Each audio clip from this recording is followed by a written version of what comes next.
आत्ता आम्ही महाबळेश्वरला एल्फिस्टन पॉईंटला आहोत। साधारण महाबळेश्वर हे समुद्र सपाटीपासून 4000 फूट उंचीवर आहे।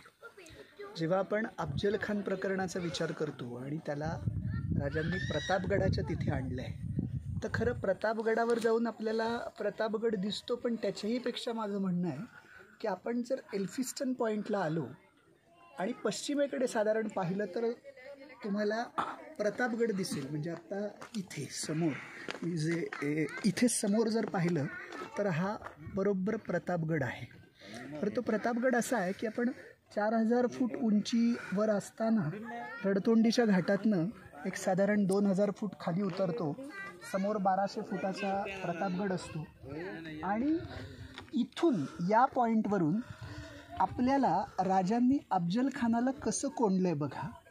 खान इथे आला, त्याला प्रतापगडाला वेढा टाकणं शक्यच नाही, कारण पश्चिमेकडे 2000 फूट खाली असलेले कडे आहेत, पोलादपूर आहे खाली। पण तुम्ही जर या प्रतापगडाच्या पलीकडे तिथे जे पारजवळ खानाची छावणी पडली होती, तिथे जेव्हा खान असेल तेव्हा तुम्ही चोह बाजूला बघू शकता की त्या खानाच्या फौजेला या डोंगरांनी जणू वेढा टाकलेला आहे, या सह्याद्रीनं वेढा टाकलेला आहे। म्हणजे खान जेव्हा इथे आला प्रतापगडाच्या पायथ्याशी, तेव्हा तो पूर्ण फसला आहे, कारण आता तो अशा ठिकाणी आला की त्याला पूर्ण इतर सगळ्या डोंगरांनी वेढा घेतलेला आहे आणि समोर दिसतोय प्रतापगड।